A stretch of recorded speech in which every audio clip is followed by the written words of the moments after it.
I don't want it to seem that I have a dual personality, a Dr. Jekyll and Dr. Hyde sort of thing going on. But my bubble was just burst, my crescendo fell, and I was on the verge of getting very loud. And Jamaicans we have the distinction of becoming loud when we are expressive. And I've always prided myself as somebody who can, within a certain amount of measure, control my excitement. And I'm really choosing my words carefully because I really don't want to get guttural. I don't want to get into the lowness that I hear happening around me. I float above that. But there are times when things happen that, for want of a better word, the true you has a way of coming out. And my reference continues on the jubilation that I had just earlier, talking about the 1,044 Jamaicans scheduled to arrive in the island on Sunday, March 17th. So it's Sunday, March 17th. And of course, I am so excited, or at least I was. I woke up, I was excited. I was a little bit cranky, and this is not a personal thing now. I felt a little bit odd because I heard the opposing party or opposition making its rounds on this matter. As a matter of fact, it was their publication that brought it to my attention. And somehow I said, well, the opposition has to oppose. They're not opposing persons coming into the island. They are concerned about the ability to organize their arrival and take care of them. And of course, my response was, of course, if you see a situation that needs mentioning, then that is the role of the opposition. And I was good with it. I was happy and moving right along until this morning. And I think I had a sneaky feeling something was not sitting right, because I was just hearing this thing from the opposition and not from the government. And I'm like, not good, not good. I should be hearing both sides of the story, for want of a better term. Anyway, getting to the meat of the matter is where I want to be. Now, in the typical Jamaican vernacular, that word. I wonder what it... Anyways, we won't go there. This morning's Gleaner basically told me that I had reason to be uneasy. And the headline reads, 1,044 ship workers coming, but government totally unprepared. And I had such a sinking feeling. I was like, seriously? Anyway, the caption says, Tufton, this is our Minister of Health, Dr. Christopher Tufton. It says, in terms of quarantining and assessment, we would have to spend some time to plan the logistics of that. But right now, it would be very difficult. This is the part that I was about to lose it. I was about to lose it because I am beginning to think that in Jamaica, I might be one of the most informed individual in the world of shipping. Not shipping in terms of the logistics that the Port Authority and the maritime people have, but in the world of cruising and how this whole event has impacted cruising in general. You all know by now that I'm a certified cruise specialist. You also know by now that I am a part of the third largest network of travel sellers in North America. And I would imagine that you also know that I'm on my way to gaining the distinction of ACC, Accredited Cruise Counselor. I put that out there simply to make those listeners be aware that I'm not just talking off the top of my head. I live, I breathe, I am the cruise lady. And so this is my industry. This is where I operate. This is where I find my most flexible moments. Because you see, I have spent upwards of 10 years preparing to be exactly that, the cruise lady in Jamaica, in the Caribbean. And I have absolutely no reason to hide the fact that I know this industry the way perhaps not many others do. One of the things that has gotten me very, very concerned as a result is the fact that I have been following everything in the cruise industry. I've been having kittens, literally, because my industry has gone belly up. I've been out of a way to generate my typical income and earning. And so from that standpoint, it's concerning. But as the weeks turned into months, and it feels as though it's been many, many months, I have been sucking up everything from the headquarters level of all 60 brands that are represented under the clear banner, Cruise Line International Association, of which I'm a member, along with the news related to the welfare of the crew. And crew welfare is important to me for several reasons, many reasons. But can I start at the beginning? At 19 years old, I applied and was accepted to work on a cruise ship. And by me not being as adventurous as I thought I was, I allowed myself to be talked out of it.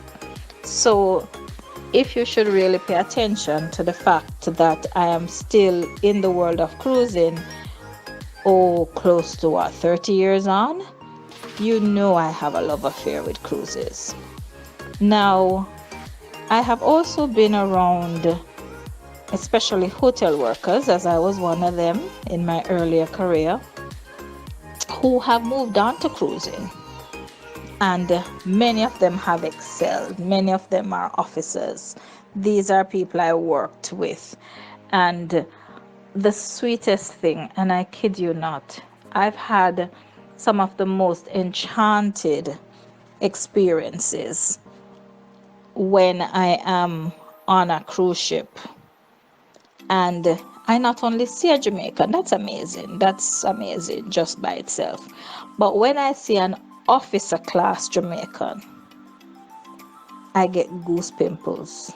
And I know many officer class crew members. I remember we were on the inaugural out of New York, Manhattan, to be exact, of the Norwegian getaway. And there I was introduced to someone from Morocco, somebody who was now a chef, officer class. So his role, as he explained it, was to move from ship to ship where they were doing openings, inaugurals, So he was an opener. And I was so blown away. His name was Michael. His last name slips me just now. But he has been with Royal Caribbean. He has been with Norwegian Cruise Lines. And he has stamped his role as someone who is just so good that they can give him this responsibility to get the galley set up, to organize the staff, to train and to prep and to get them to the Norwegian standard where food preparation and food service is concerned. Ecstatic. Then, of course, everybody has seen the video on Harmony of the Seas, where after doing a ship inspection, and that was in where were we? Fort Lauderdale, and sitting down to lunch aboard the Harmony of the Seas, who do I see? Officer class again. Another person from Jamaica. We worked together. She was a supervisor at Siboney, and so was I. Officer class in the dining room. I was just blown away. So I say all of that because I like to paint a picture. And I'm painting that picture for you to understand the emotion. And I could talk about so many other people. My goodness, I could talk about Chef Cole, who is just a master at pastry from Arcabessa. I mean, I could talk about Chef Bailey. Oh my goodness, another officer class with Disney Cruise Lines. The list goes on and on and on and on and on. These are our people. These are people who I know, people who So I have set that picture. I'm sure you're seeing exactly what I'm saying. Now, what's important is the next thing that I'm about to say. Up to now, and we're at May 17th, and this crisis really started to unravel maybe about the 13th of March. So if you look at all of that, so March into April, that's 1 month, April into May, that's 2 solid months, 60 odd days where passengers were being returned to the port of embarkation, where the announcement was being made by the various cruise officials that there would be a cessation of sailing. And of course, as any seafaring person, you get your passengers safely off and home, and then you take care of the mates on board. And so the crew, having secured all of their passengers, having gotten everybody safely home in one way, one form, one manner, there were over 100,000 crew members on over 395 ships at sea. Now, I'm not going to go through everything that we have talked about already, about the CDC and the not being able to fly people on commercial flights. They had to now be charter flights. We're not going to even go through the fact that as we speak, there are persons on Royal Caribbean ships who are going through hunger strike because they are now fed up. And the report also came that with Mr. Bailey, the CEO, making a comment that it would be absolutely too expensive to fly the crew home on chartered flights. There are some who went on hunger strike because 60 odd days in, with uncertainty as to your life, your future, and being at sea, not being allowed to dock, with depression setting in, the crew members are at their wits' end. Now, with all of that, the Gleaner this morning reports that Jamaicans are aboard Royal Caribbean's cruise line's Adventure of the Seas, which departed the Dominican Republic on Saturday after departing its nationals in La Romana. The article continues to say that on Saturday night, Minister Tufton described the impending return of the Jamaicans as a surprise, saying he only became aware of this moments later. Now, this is going to cause, and has already begun to cause, major disruption. I am not a political person. Let us say I like to remain politically correct, but that does not mean that my opinions are not very strong. I believe in supporting those who have been set in power. I believe in speaking well as much as possible. But I have, and I even believe that when you are in the middle of a crisis, you can miss something. I want to give Minister Tufton the benefit of the doubt, because him saying that he did not become aware of this impending delivery of this special package of Jamaicans coming home. Yeah, yeah, but I'm gonna give him the benefit of the doubt. I'm going to give him the benefit of the doubt. It's a struggle, but I'm going to give him the benefit of the doubt. Okay. He says, I knew nothing of it except tonight I'm learning. We will have to seek further information. He couldn't say whether or not other government ministers were aware. Okay, so fair. He can't talk for anybody else. He is busy with the Ministry of Health, which is kind of okay too. Ish. Yeah, okay. The information continues to say that on May 2, Foreign Affairs Minister, and I can never pronounce her name properly, Kamina, that's what it looks like, Kamina Johnson Smith, tweeted a copy of a letter from Royal Caribbean confirming that it was in discussion with the government to repatriate Jamaican cruise members home via the ship. The correspondence also said that the crew members would be quarantined on board, which is reasonable. Last night, one of Jamaica's crew members told the Gleaner that in preparation for repatriation, some of the Jamaicans on board the Adventure of the Seas have been quarantined for a month. I don't even want to start talking about being quarantined for a month. You need to see the cabins. I would want to imagine, but this is just me imagining, that for the benefit of air circulation, some of them would be given balconies and taken out of the cramped crew quarters that a lot of them are expected to share, but I can't speculate. And everything has just gotten very, very messy now. So as much as I want to think the best of everybody, I have discovered that in this time we are beginning to see the ugliest side of the human situation. So further in this particular report, the statement is others who were transferred to that vessel from another have been in quarantine for almost a month.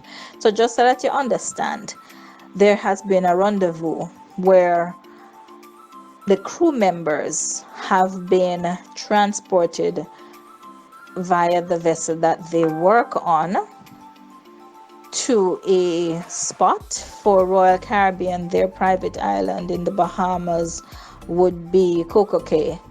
And based on the news I was following, the setup was that the ships would pull in there and the crew members would be tendered, meaning you'd go in one of the lifeboats with all your stuff and you would be moved from one boat to another, in keeping with the regulation that prevents these vessels from actually docking. So I don't like tendering. Not sure many people like tendering. So the fact that some ships have tendered crew members from one ship to another ship to another ship, and already your state of mind is fragile, it begins to wear on you. The uncertainty, knowing that you might be taken from one part of the world to another place to meet another ship that will start the rendezvous trying to get you home because you cannot fly. This is painful. And I'm really hoping you're seeing the picture that I'm trying to paint. So now, it was announced by the captain that they would arrive in Falmouth, Jamaica on May 18th. But they would be held on the vessel, which is great, And this is what I don't understand with what Minister Tufton said.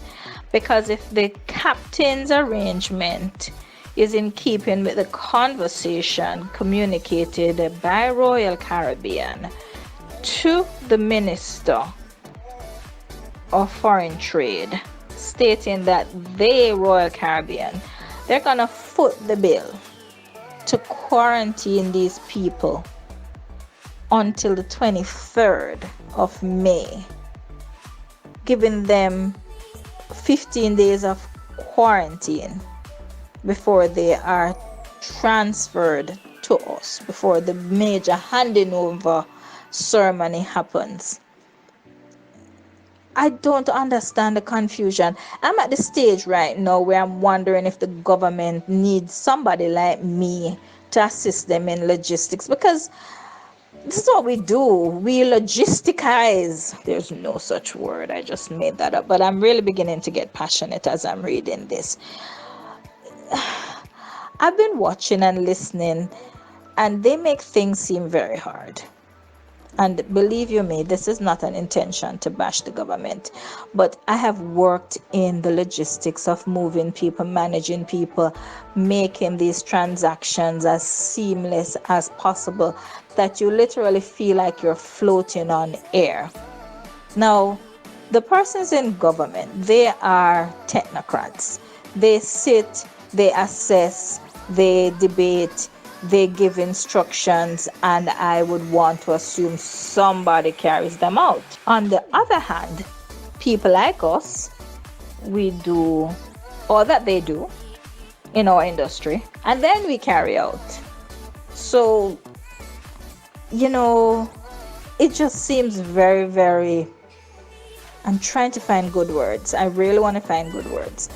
Ridiculous. I'm sorry, I can't find good words. To want to understand how difficult this could be. And believe you me, you have heard in my other videos me laying out the process that I'm assuming, which indeed they did follow, that would allow persons to re-enter and not bring some destabilization to the country and the efforts of flattening the curve. But here I am saying to myself, good God Almighty, and I am not swearing, believe you me. How hard can this be? Mr. Prime Minister, Mr. Tufton, Minister Smith, y'all need to call me, because believe you me, this is not as hard as you are making it to seem. I really didn't want to get here, but I must, because this is not as hard as you all are seeing it out to be. It's just not. One of the big problems that persons like me who have worked in the tourism industry all my life, one of the problems that we've had consistently is when we watch the rest of the world work, particularly in government, when we watch how difficult they make things appear. You go to a government office to get the simplest thing done, and it's like giving birth to triplets. And it's just amazing. It blows my mind every single time you listen to how these persons react and speak to their clients, us, yeah? The body language, the rolling of the eyes, the facial feature, even the words. And I'm saying to myself, if these guys worked in our industry, they wouldn't even have a face. I mean, it would have been knocked off so fast. And I'm not speaking about violence. I'm just saying that there is no room for this sort of lethargic words are failing me in this presentation. I'm about to switch languages, because here I am, I'm beginning to get passionate, and the English language is really becoming inadequate, and I'm feeling my Latin side about to kick in, because I'm getting really fiery, and I really don't want to get there, but I am just like reading this article, and I wish I did not, because it's just too much for me. Ay, Dios mío, okay. I just wish I could switch to Spanish, guys, because if I really could, then I could really express exactamente cómo yo me siento ahora, pero cómo yo me siento en esa situación que para mí es ridículo. Es un ridículo, es algo tan ridículo que, Dios mío, jamás en mi vida he visto algo tan tonto. Y discúlpame que soy jamaicana, pero no estoy de acuerdo con esta tontería que nuestro gobierno está presentando al frente del mundo. No tiene causa, no tiene ocasión, es increíble. Porque esa gente son nuestras, son jamaicanos, ¿qué dicen? All right, enough of that. That's rabia. I think this is where I'm gonna end it today. The Daily News.